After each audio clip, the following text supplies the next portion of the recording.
अरे ठंडा पड़ गया बोला मैंने, नरम नहीं कहा, ठंडा पड़ गया बोला। नहीं तो कैसे गुप्ता है सर आप? हैं? मतलब भगवान राम का खजाना ठंडा पड़ गया, लूट मामला ठंडा पड़ गया। अरे ठंडा पड़ गया कि अगर आपको परिभाषा समझ में नहीं आती है ठंडा पड़ना किसे कहते हैं तो मैं कुछ नहीं कर सकता। आसिम वकार भाई कमाल करते हैं आप भी। ठंडा पड़ गया से मतलब आप जानते हैं इसका मतलब क्या होता है?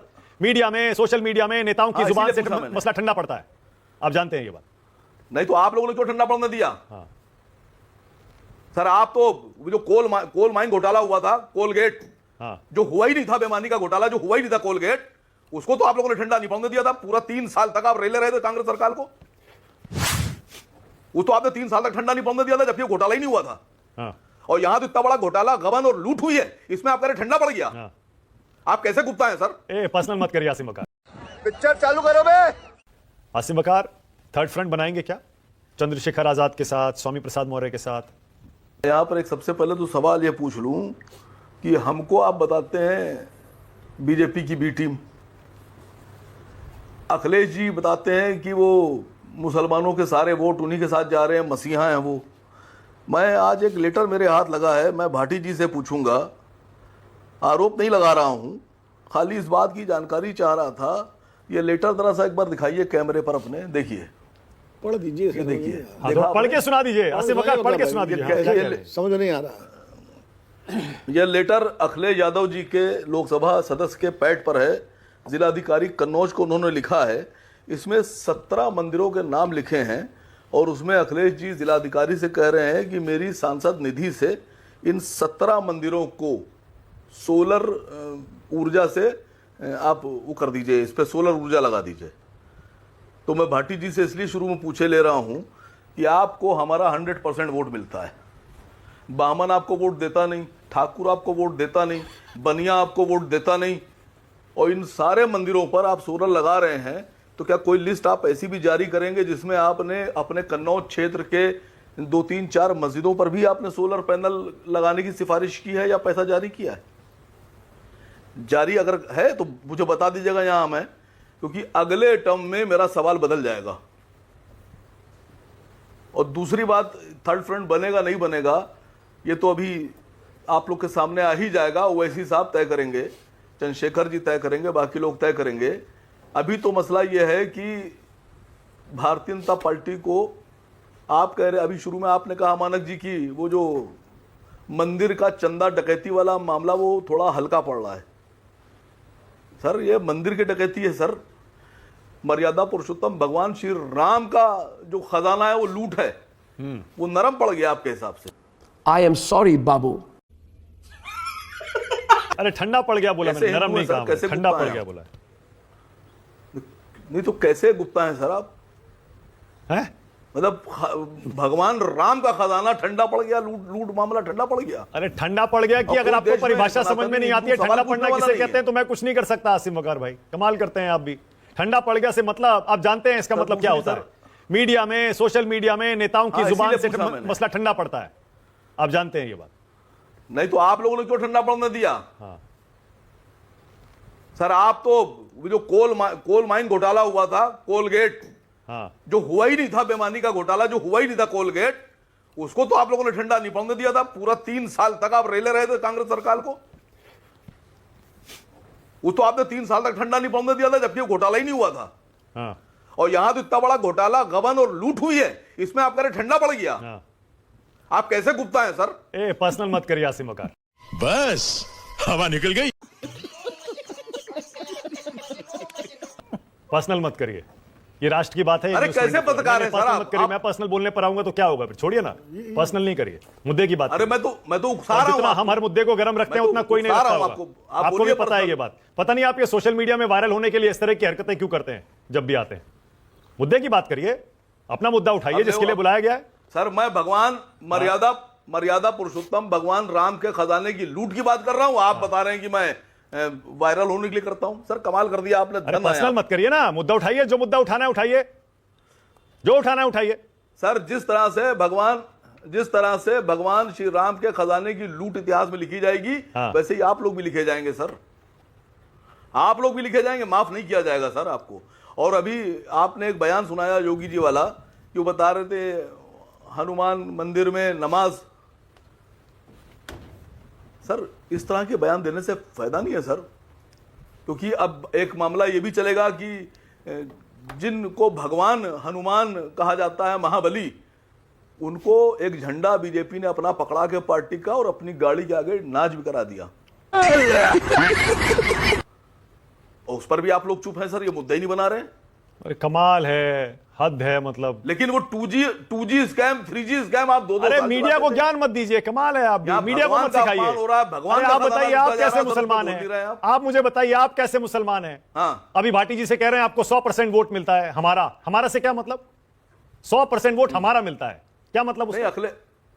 अखिलेश जी कह रही है, अखिलेश जी कह रहे हैं कि हमको मुसलमान सब वोट देते हैं। हाँ। तो मैंने एक छोटा सा सवाल पूछा था कि उन्होंने मंदिरों में जो सोलर पैनल लगवाए हैं अपनी सांसद निधि से, क्या किसी 2-3 मस्जिदों में भी लगवाए हैं? उसका जरा एक लेटर जारी कर दीजिए। हाँ। अब यह हमारी और भाटी जी के बीच की बात है। हाँ। भाटी जी अगर होगा उनके पास लेटर तो जारी कर देंगे, लेकिन खजाने वाली बात, रामचंद्र जी के खजाने वाली बात तो हमारी और आपके बीच में है। आपने ये कैसे कह दिया मामला ठंडा हो गया है? आपको माफी मांगना पड़ेगी देश से सर। अरे आपको माफी मांगना पड़ेगा, हमको नहीं मांगना पड़ेगा। माफी आपको मांगना पड़ेगा। किससे? आसिम वकार, अभी किससे? आपने पहले से हार मान ली यूपी के चुनाव में। आपने ऐलान कर दिया कि बीजेपी जीतने वाली है।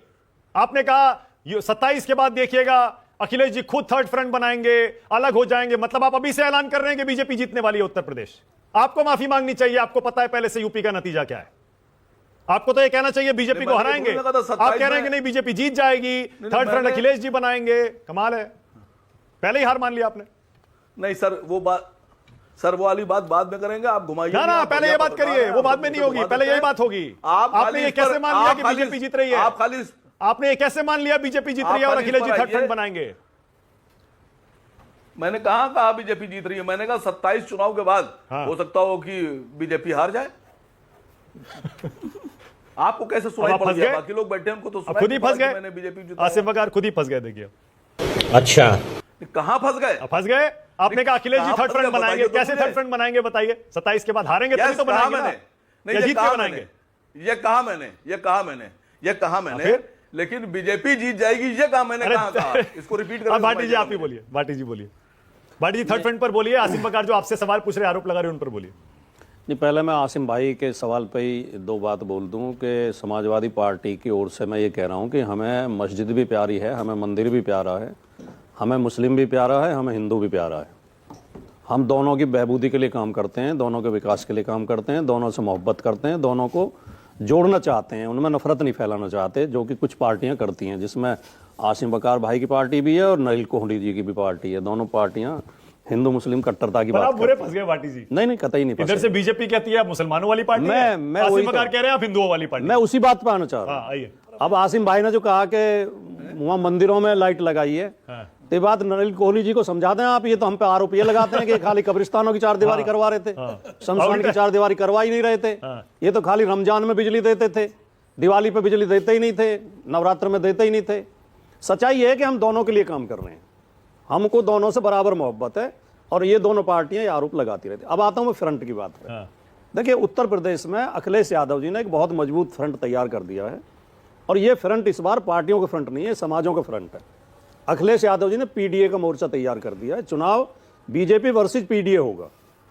पीडीए समाज जो कि 90% बैठता है आबादी का टोटल, वो अखिलेश यादव जी के साथ है, अखिलेश यादव जी के नेतृत्व में है, समाजवादी पार्टी के ऊपर विश्वास कर रहा है। समाजवादी पार्टी पार्टियां कौन कौन सी हैं आपके साथ? विश्वास कर रहा हूं। मैं कह रहा हूं पार्टियों की हमें चिंता ही नहीं है, जरूरत ही नहीं है, हमें समाजों की चिंता। जरूरत ही नहीं है पार्टियों की आपको। अब जरूरत कह लो या चिंता कह लो। लीजिए, भाटी जी ने ऐलान कर दिया। अखिलेश प्रताप सिंह को लाइए जरा स्क्रीन पे। अखिलेश जी के लिए भाटी जी कह रहे हैं हमको जरूरत ही नहीं है कांग्रेस पार्टी की। कांग्रेस और हम तो गठबंधन में है ही हैं। अच्छा है, ठीक है, हम तो पुराने साथी हैं, हम तो मिलकर लड़ेंगे। हाँ। वो तो अखिलेश जी बार बार बोल रहे हैं, अखिलेश यादव जी। अब अखिलेश जी 2 हो गए नहीं, हाँ। अखिलेश प्रताप जी और अखिलेश यादव जी। हाँ। तो अखिलेश यादव जी बार बार बोल रहे हैं कि जो हमारे पुराने साथी हैं उनके साथ ही हम चुनाव लड़ेंगे। हाँ। इंडिया गठबंधन बरकरार रहेगा। हाँ। इंडिया गठबंधन के तहत चुनाव लड़ेंगे। भाटी जी, ये छोटी छोटी जो पार्टियां हैं ये बहुत नुकसान पहुंचाती हैं, कई सीटों पर प्रभाव डालती हैं। ओवैसी जी हो गए, चंद्रशेखर हो गए, मायावती हो गई। ओवैसी जी की पार्टी को पिछले विधानसभा चुनाव में 0.5% के आसपास वोट मिला था उत्तर प्रदेश में 2022 में। 0.5, आधा %, 1 पे भी नहीं पहुंच पाए थे। ये तो लेटेस्ट न्यूज़ है। और किसी पार्टी से हमें ना कोई नफरत है, ना कोई ईर्ष्या है, ना कोई द्वेष है। देश में लोकतंत्र है, संविधान का राज है, हर व्यक्ति को पार्टी बनाने का अधिकार है और चुनाव लड़ने का अधिकार है। जो लड़ना चाहे स्वागत है सबका, सब आए, कोई दिक्कत नहीं है। लेकिन हम अपनी पॉलिसी पर चल रहे हैं। पर अपनी ओवैसी जी नीतियों को पर ले चल रहे सकते हैं क्या गठबंधन में? अगर ओवैसी जी ये घोषणा करें कि हम समाजवादी पार्टी के सामाजिक न्याय के नारे में विश्वास करते हैं और पंथ निरपेक्षता में विश्वास करते हैं, हम हिंदू मुसलमान के बीच भेद नहीं करते, तो उनका स्वागत है। हमें तो जो जिस बात पे हमारी बीजेपी से नाराजगी है, बीजेपी से विरोध है, उसी बात पे हमारी एआईएमआईएम से नाराजगी है। भाटी जी, आपको तो ये थर्ड फ्रंट तोड़कर इनकी पार्टियों को इंडिया गठबंधन में लाने की पूरी कोशिश नहीं करनी चाहिए भाटी जी, अखिलेश जी को? क्योंकि जितना ये फ्रंट बड़ा बनेगा उतना नुकसान आपका होगा। नहीं नहीं, ये फ्रंट हर चुनाव में बनते हैं और हर चुनाव में प्रयास करते हैं और उनका हक भी, उनका अधिकार भी है। मैं ना उनके इस प्रयास पे कोई प्रशंसन लगा रहा हूं, ना उसके विरोध कर रहा हूं। हम अपनी ऐसा ना पॉलिसी हो पे भाटी चलेंगे। जी, ऐसा ना हो कि कांग्रेस पार्टी के नेता विनोद जी है ना, वो पहुंच गए थे मायावती के घर के बाहर, बड़े नेता अब तो जो प्रभारी बना दिए हाँ, गए राजेंद्र पाल गौतम, राजेंद्र पाल तो गौतम बताइए। इंचार्ज हो गए उत्तर प्रदेश के अविनाश पांडे की जगह। हाँ, तो ऐसा ना हो कि भाटी जी कांग्रेस पार्टी इन सारे की सारी पार्टियों को लेकर अलग ही एक थर्ड फ्रंट बना ले। नहीं, हमारे कांग्रेस मिलकर चुनाव लड़ रहे हैं, हमारे बीच में अच्छी आपसी समझ है, आपसी सहमति है और मुद्दों पर, घोषणा पत्र पर हम एकमत हैं। हमारे नेताओं के बीच अच्छा तालमेल है। बिहार जैसा तो नहीं होगा भाटी ऐसी जी? कोई संभावना है नहीं। बिहार जैसा तो नहीं होगा कि आखिरी वक्त तक जो सीटों का ही तय न हो और फिर बाद में हो फ्रेंडली फाइट कर लो 20 सीटों पर। बहुत जल्दी, 1-2 महीने में ही, बहुत जल्दी ही सीटों का भी तय होने वाला, प्रत्याशी भी तय होने वाला। अच्छा, ये क्या कह रहे हैं, पराजय काल विपरीत बुद्धि किसे कह रहे हैं अखिलेश? अभी पता चलेगा।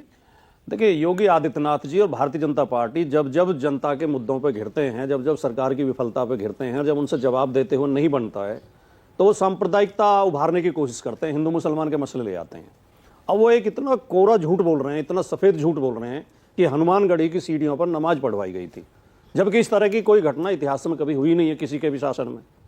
तो योगी आदित्यनाथ जी, क्योंकि चढ़ावा चोरी के मुद्दे पर भारतीय जनता पार्टी बुरी तरह घिरी हुई है और ये रोज रोज सबूत मिल रहे हैं कि ये सरकार के संरक्षण में राम मंदिर के धन में डाका डाला गया है और भारतीय जनता पार्टी, आरएसएस और विश्व हिंदू परिषद के बड़े बड़े लोग इसमें फंस रहे हैं। 8 उस पर काम करने वाले, जो नौकरी पे काम करने वाले, जो किराए के चोर थे, उन 8 छोटे छोटे चोरों को जेल भेज गए और ये सोच रहे हैं कि हमने मामला निपटा दिया। जनता के दिल से मामला निपटा नहीं है। विपरीत बुद्धि का क्या मतलब है? पराजय काल तो समझ में आ रहा है। विपरीत बुद्धि यही तो होती है जब इन्हें पराजय दिखाई दे रही है, जब इन्हें हार दिखाई दे रही है, तो इस तरह के उलझुल बयान दे रहे हैं। अच्छा, कि हनुमानगढ़ी की सीढ़ियों पर नमाज पढ़ाई गई थी। टिन्नू यादव की 980 बार अखिलेश यादव जी से बात हुई थी, फोन पे लगातार टच में थे। तो फिर ये अविनाश पांडे, ये अविनाश शुक्ला और ये पांडे और मिश्रा, ये किसके टच में थे? अगर अखिलेश जी के टच में था वो टिन्नू यादव, तो टिन्नू यादव फोन पे तो अखिलेश जी से बात करता रहता था। चोरी करने का टाइम किस समय मिलता था उसे? और अखिलेश यादव जी को समाजवादी पार्टी का काम करने का टाइम कम मिलता था। अच्छा, ठीक है, ओके। अब नलिन कोहली और अखिलेश प्रताप झूठ सिंह बोल रहे हैं। ओके।